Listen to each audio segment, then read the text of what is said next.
Il telefono squillò a mezzanotte, ma Chiara Conti non rispose. Era troppo occupata a pulire le ferite di suo padre, mentre sua madre urlava dei soldi che non avevano. 50.000 euro! Sputò sua madre, agitando il conto dell'ospedale come un'arma. Per cosa? Così può stare lì come un vegetale mentre tu sprechi la tua vita. Le mani di Chiara tremavano mentre cambiava le bende di suo padre.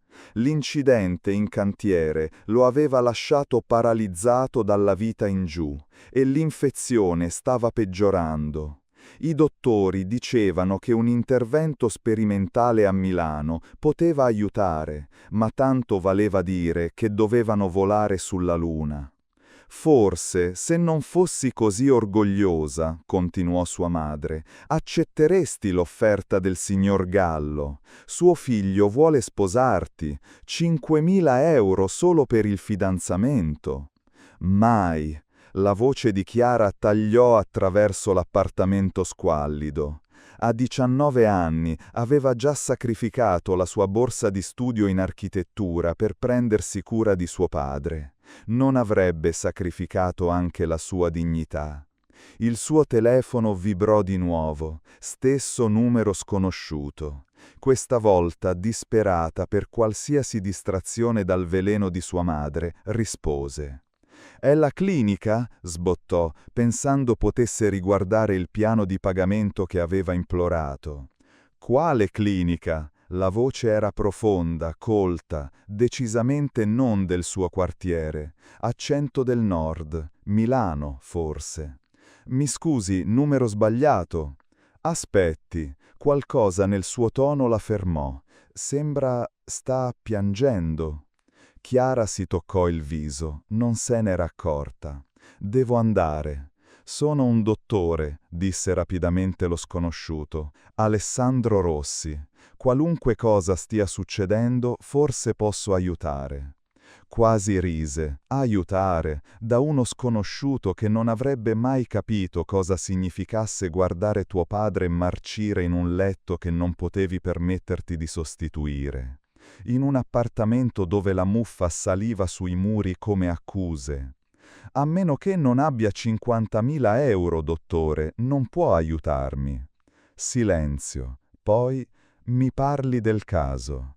Forse era la stanchezza, forse la disperazione, ma Chiara si trovò a spiegare tutto. L'incidente, la paralisi, l'infezione, l'intervento che poteva salvarlo. Questo sconosciuto ascoltò, senza interrompere, senza giudicare. «Quale ospedale?» chiese Alessandro quando finì. «San Paolo, ma...» «Conosco il chirurgo, mi sono specializzato con lui. Il nome di suo padre?» «Giuseppe Conti, ma non capisce, non possiamo». «Me ne occupo io». La linea cadde. Chiara fissò il telefono, la risata amara di sua madre riempiva il silenzio. Un altro uomo che fa promesse, stupida ragazza. 3 ore dopo il suo telefono squillò, l'ospedale. «Signorina Conti, l'intervento di suo padre è stato programmato per la prossima settimana, il pagamento è stato sistemato». La stanza girò, Chiara si aggrappò al tavolo, la risata di sua madre morì a metà. «Chi ha pagato?» «Un certo dottor Alessandro Rossi. Ha chiesto se potesse incontrarlo domani, sarà al caffè centrale a mezzogiorno». Le mani le tremavano mentre riattaccava. 50.000 euro, da uno sconosciuto, il cui numero aveva composto per sbaglio. Niente in questo mondo era gratis, lo sapeva meglio di molti. Ma guardando il viso febbricitante di suo padre, sapeva anche che avrebbe pagato qualunque prezzo questo Alessandro Rossi avesse richiesto. Il caffè centrale brillava di cromo e marmo, il tipo di posto dove un singolo espresso costava più del budget giornaliero di Chiara per il cibo. Rimase fuori, il suo vestito migliore improvvisamente sembrava stracci. «Chiara?» Si voltò. L'uomo che si avvicinava apparteneva a un mondo diverso, abito su misura, passo sicuro, il tipo di viso che non si era mai preoccupato dell'affitto del mese successivo. Alessandro Rossi sembrava esattamente come suonava la sua voce, raffinato, del nord, intoccabile. Forse, dottor Rossi, tenne il mento alto anche se la vergogna le bruciava le guance. Sono venuta per discutere del rimborso. I suoi occhi inaspettatamente caldi studiarono il suo viso. Non ha dormito. Non è affar suo. Tutto di lei sembra essere affar mio l'ora. Indicò il caffè. Prego. Dentro il cameriere lo conosceva per nome, ovviamente. Uomini come Alessandro non chiamavano numeri sbagliati per caso. Uomini come lui non salvano sconosciuti. Perché? Chiese una volta seduti. Alessandro mescolò lentamente il suo espresso. Mi racconta del caso. Alessandro mescolò lentamente il suo espresso. Mia sorella minore è morta aspettando un intervento. Malattia diversa, stesso problema. Burocrazia, liste d'attesa, soldi. Quando ho sentito la sua voce ieri sera, si strinse nelle spalle. Sono diventato medico per aiutare le persone. Ora ho i soldi, ma ho dimenticato perché li ho guadagnati. 50.000 euro non sono solo aiuto, sono... È fatto. Tirò fuori una cartella di pelle, le carte, l'intervento di suo padre programmato per martedì. Le mani le tremavano mentre leggeva. Era tutto vero, pagato per intero. Chiara disse, le ripagherò, ogni centesimo, prenderò lavoro extra, venderò tutto. C'è un altro modo. Lo stomaco le si strinse. Ecco che arriva il prezzo. Ho bisogno di un assistente, disse Alessandro. Qualcuno che mi aiuti con lo studio privato, organizzi le cartelle dei pazienti, gestisca gli appuntamenti. Lo stipendio sarebbe sufficiente per ripagarmi in 2 anni. Studio architettura, non medicina. Studiava. Ha abbandonato 3 mesi fa. Il calore le inondò il viso. Aveva fatto ricerche su di lei. Come fa? Ho chiesto di lei all'università. Il suo professore, Bellini, parla molto bene di lei. Dice che sta sprecando il suo talento. Il professor Bellini, che le aveva offerto lezioni private che non poteva permettersi, che la guardava troppo a lungo durante le lezioni. La posizione ha dei requisiti, continuò Alessandro. Dovrebbe trasferirsi più vicino al mio studio. Ho un appartamento libero. No, la parola uscì tagliente. Non sarò mantenuta. La sua espressione si oscurò. Le sto offrendo lavoro, non... Uomini come lei non salvano donne come me senza aspettative. Uomini come me? Si sporse in avanti. Non sa niente di me. So abbastanza. Soldi del nord, carità del sud. È una vecchia storia. Alessandro raggiunse la tasca e tirò fuori una piccola scatola di velluto. Il cuore di Chiara si fermò. Era di mia nonna. L'aprì. Un delicato braccialetto d'argento, intricato come pizzo. Era di Napoli, come lei. Sposò mio nonno contro il volere di entrambe le famiglie. Diceva che l'amore era un debito che non poteva mai essere ripagato, solo onorato. Fece scivolare il braccialetto attraverso il tavolo. Lo consideri un pegno, disse, finché non decida se può fidarsi di me. Prima che Chiara potesse rispondere, il suo telefono squillò. Professor Bellini. Ho saputo dell'intervento di suo padre. La voce di Bellini trasudava preoccupazione. Se ha bisogno di ulteriore aiuto, ho un progetto di restauro in Svizzera. 3 mesi, completamente pagato in anticipo. 2 settimane dopo il riuscito intervento di suo padre, Chiara stava nell'ufficio del professor Bellini. Il contratto svizzero brillava sulla sua scrivania come oro falso. 30.000 euro di anticipo, disse Bellini, il suo sorriso troppo ampio. lavoro di restauro su una villa privata, 3 mesi, tutte le spese pagate. Potrebbe ripagare il dottor Rossi immediatamente. Attraverso la finestra poteva vedere l'ospedale di Alessandro dall'altra parte della piazza. Aveva visitato suo padre ogni giorno, senza chiedere nulla in cambio. Il braccialetto d'argento pesava sul suo polso, un promemoria di debiti che non potevano essere misurati in euro. «Perché io?» chiese. «Ci sono studenti più esperti, ma nessuno con le sue circostanze». Bellini si avvicinò. «L'orgoglio è costoso, Chiara. Sua madre sta già raccontando ai vicini dell'interesse del dottor Rossi, come indossa i gioielli di sua nonna. Cosa dirà la gente quando sapranno che lavora per lui, che vive nel suo appartamento?» Le guance le bruciarono. Ovviamente sua madre aveva parlato. Probabilmente tutto il quartiere lo sapeva ormai. Chiara Conti, che si vendeva ai soldi del Nord. «Questo lavoro in Svizzera è pulito, professionale. Torni con esperienza, soldi, dignità intatta. Devo pensarci. Il cliente vuole una risposta oggi». Le toccò la spalla. «A meno che non preferisca l'accordo del dottor Rossi. Alcune ragazze lo farebbero. È bello, ricco». Si scostò di scatto. «Accetto il lavoro». Il sorriso di Bellini si affilò. «Eccellente. C'è un furgone che parte stasera. Porti il passaporto, nient'altro. È tutto fornito». Quella sera Chiara baciò la fronte di suo padre addormentato. Sua madre sogghignò dalla porta. «Scappi. Almeno Rossi ti avrebbe sposata alla fine. Sto lavorando, guadagnando soldi onesti». «Onesti». Sua madre rise amaramente.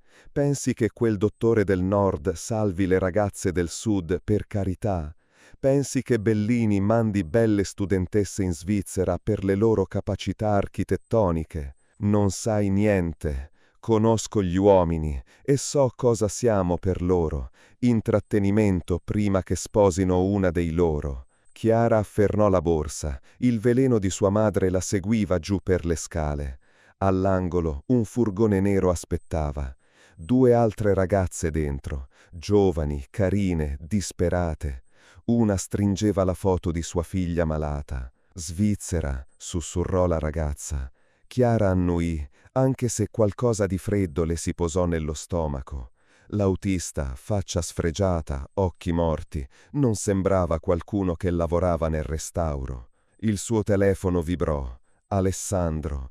Sua madre ha detto che è partita. Dove sta andando? Digitò velocemente. «Svizzera, opportunità di lavoro, la ripagherò presto». «Chiara, aspetti, quale compagnia? Chi ha organizzato questo?» L'autista accese il motore. «Telefoni», grugnì, tendendo una borsa. «Nessun contatto durante il trasporto. Protocollo di sicurezza». Le altre ragazze consegnarono i loro telefoni. Chiara esitò. Un altro messaggio da Alessandro. «Non vada, c'è qualcosa che non va. Bellini è stato indagato 3 anni fa». La mano dell'autista si strinse sul suo polso, stringendo finché non lasciò cadere il telefono nella borsa. «Svizzera», disse, ma il suo accento non era svizzero, non era nemmeno italiano. Il furgone si allontanò dal marciapiede. Nello specchietto laterale, Chiara vide Alessandro correre dall'ospedale, gridando il suo nome. Troppo tardi. La ragazza accanto a lei iniziò a piangere. «Non si tratta di lavoro di restauro, vero?»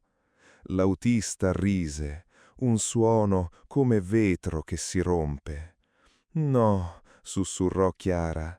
Il braccialetto di sua nonna le tagliava il polso mentre lo stringeva. «Non lo è».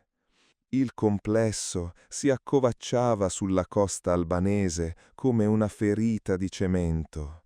5 giorni da quando il furgone le aveva scaricate qui.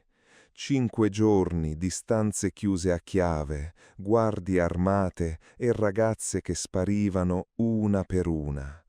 Chiara premeva contro le sbarre della finestra, guardando le barche lasciare il porto sottostante. La ragazza con la figlia malata era scomparsa ieri. Le sue urla echeggiavano ancora nei muri. «Sei la prossima», sussurrò Marina, la sua compagna di cella. «Portano sempre prima le belle nel reparto medico». Reparto medico. Lo stomaco di Chiara si rivoltò. Aveva trovato documenti nella spazzatura, test di compatibilità degli organi, gruppi sanguigni, compatibilità dei tessuti. Questo non era traffico per prostituzione, era qualcosa di peggio. La porta si spalancò. 2 guardie, una con una siringa. La ragazza italiana, il capo la vuole. Chiara indietreggiò contro il muro, ma non c'era dove scappare. L'ago morse nel suo braccio e il mondo si offuscò. La trascinarono per corridoi che puzzavano di disinfettante e paura. L'ufficio del capo era oscenamente lussuoso e dietro la scrivania di Mogano sedeva qualcuno che conosceva, professor Bellini. Sorpresa, si versò del vino, toscano, notò, lo stesso tipo che serviva alle riunioni del dipartimento. Non dovrebbe esserlo. Come pensa che un professore si permetta una villa, uno yacht, conti svizzeri? Le altre ragazze, prodotti, come lei. Studiò un file. Il suo gruppo sanguigno è piuttosto raro. Ho già compratori in fila. Rene, fegato, cornee. Salverà molte vite, Chiara. Nobile, davvero. La sua mente drogata lottava per elaborare.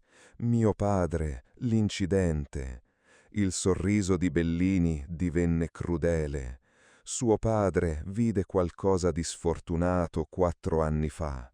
Stavo incontrando associati in un cantiere, il cantiere di suo padre. Un associato divenne avido, minacciò di denunciarmi.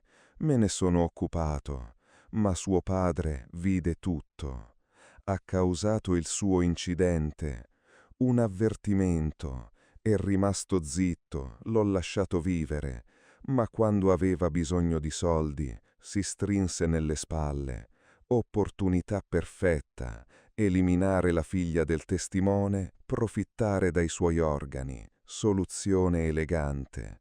La sua mente drogata lottava per elaborare. Mio padre, l'incidente. Il sorriso di Bellini divenne crudele. Suo padre vide qualcosa di sfortunato 4 anni fa. Stavo incontrando associati in un cantiere, il cantiere di suo padre. Un associato divenne avido, minacciò di denunciarmi. Me ne sono occupato, ma suo padre vide tutto. Ha causato il suo incidente, un avvertimento. È rimasto zitto, l'ho lasciato vivere, ma quando aveva bisogno di soldi si strinse nelle spalle. Opportunità perfetta, eliminare la figlia del testimone, profittare dai suoi organi, soluzione elegante. Alessandro sa che sono scomparsa, lui, il dottor Rossi, Bellini rise, pensa che la troverà qui. Suo cugino pensava la stessa cosa 4 anni fa. Marco Rossi, il mio avido associato, l'ho seppellito io stesso. La stanza girò, il cugino di Alessandro, il cantiere, suo padre. Cercò di ricattarmi sul traffico di organi. Suo padre mi vide sparargli. Tutto si collega meravigliosamente, non è vero? Le dita di Chiara trovarono il braccialetto della nonna di Alessandro, ancora lì. Le guardie non si erano preoccupate dei gioielli. «L'intervento è domani», disse Bellini. «Non si preoccupare, sarà sedata. Più misericordia di quella che ebbe Marco». Le guardie la trascinarono via, ma non nella sua cella. Il reparto medico. piastrelle bianche, attrezzature chirurgiche, l'odore della morte vestita da medicina. La trascinarono per corridoi. Attraverso la finestra poteva vedere il porto, la libertà impossibilmente lontana. Girò disperatamente il braccialetto e sentì qualcosa cedere, una chiusura nascosta. Dentro, inciso così piccolo che quasi lo mancò, AR, localizzatore GPS. No, la polizza assicurativa di Alessandro. Il cuore le martellava, lui sapeva, in qualche modo sapeva che avrebbe potuto aver bisogno di essere salvata. Fuori lo sentì, il rombo distante degli elicotteri, sempre più forte. Una guardia corse davanti alla sua porta, gridando in albanese, poi scoppiarono gli spari. La voce di Bellini ruggì lungo il corridoio. Uccidete le ragazze, tutte, non lasciate testimoni. La porta della sua stanza si spalancò. Alessandro stava sulla porta, il sangue filtrava attraverso la sua camicia, la pistola tremava nella sua mano. Dietro di lui le forze speciali italiane sciamavano nel complesso. Chiara, il suo nome si spezzò sulle sue labbra. Cercò di parlare, ma singhiozzò, mentre lui tagliava le sue restrizioni. Le sue mani erano gentili nonostante il caos, controllandola per ferite nei corridoi. Il localizzatore ansimò, sapevi. Mio cugino spariva allo stesso modo, giovani donne, lavoro di restauro, raccomandazioni di Bellini. La tirò contro di sé. Non potevo perderti anche tu. Un colpo, crepitò. Alessandro grugnì, barcollando. Il sangue sbocciò sul suo petto. Una seconda ferita. No! Chiara lo prese mentre cadeva. Aiuto! Qualcuno aiuti! Bellini apparve sulla porta, pistola alzata.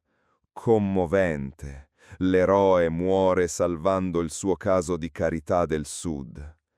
Non è carità. La voce di Alessandro stava svanendo. È tutto. Bellini mirò a Chiara. Suo padre avrebbe dovuto lasciarmi ucciderlo come si deve. Avrebbe risparmiato a tutti questo problema. Mio padre la vide uccidere Marco Rossi. La voce di Chiara si stabilizzò. E ora tutti lo sapranno. I testimoni morti non raccontano storie, ma i dispositivi di registrazione sì. Alzò il telefono di Alessandro. Stava registrando da quando era entrato nella stanza. Già caricato sul cloud. Ogni parola. Il viso di Bellini si contorse. Prima che potesse sparare, Marina apparve dietro di lui con un bisturi chirurgico. Un movimento rapido attraverso la gola. Cadde, gorgogliando. Per mia figlia, sputò Marina, e tutte le altre. I medici entrarono, lavorando su Alessandro. Chiara strinse la sua mano mentre lo sollevavano su una barella. Resta con me, implorò. I suoi occhi tremolarono. Il braccialetto non era di mia nonna. Cosa? L'ho comprato il giorno dopo che hai chiamato. L'ho fatto incidere, installato il localizzatore. Sapevo che eri troppo orgogliosa per accettare protezione. Nonostante tutto, quasi rise. Hai mentito. Per salvarti vale qualsiasi bugia. Chiara stava nel laboratorio ristrutturato, guardando le ex vittime del traffico imparare tecniche di restauro. I titoli erano stati brutali. Esposto il giro d'organi del professore, 12 ragazze salvate, la testimonianza del padre testimone condanna l'assassino morto. Alessandro entrò, muovendosi ancora con cautela per le ferite. La trovò alla finestra, che guardava il porto dove era quasi morta. L'ultima ragazza è tornata a casa oggi, disse, famiglia riunita. E tu, toccò il braccialetto che ancora indossava, tornerai a casa. Questa è casa. Si voltò per guardarlo. il laboratorio, i sopravvissuti che hanno bisogno di aiuto, il lavoro che stiamo facendo. Intendevo, tiro fuori una piccola scatola, diversa da prima. Renderai questa casa ufficiale. Dentro c'era un semplice anello d'oro. Nessuna pretesa, nessuno spettacolo, solo verità. Non posso essere comprata, disse.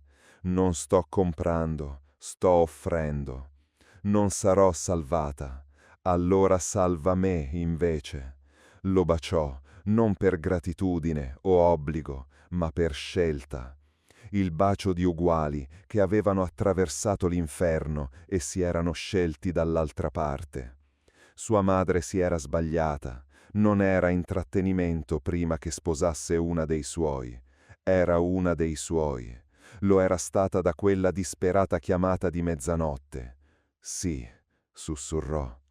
Fuori le campane delle chiese suonavano per la città, non per loro, non ancora, ma per la promessa che l'amore poteva esistere senza catene, che la forza poteva crescere dalla sofferenza e che a volte un numero sbagliato poteva essere esattamente la chiamata giusta.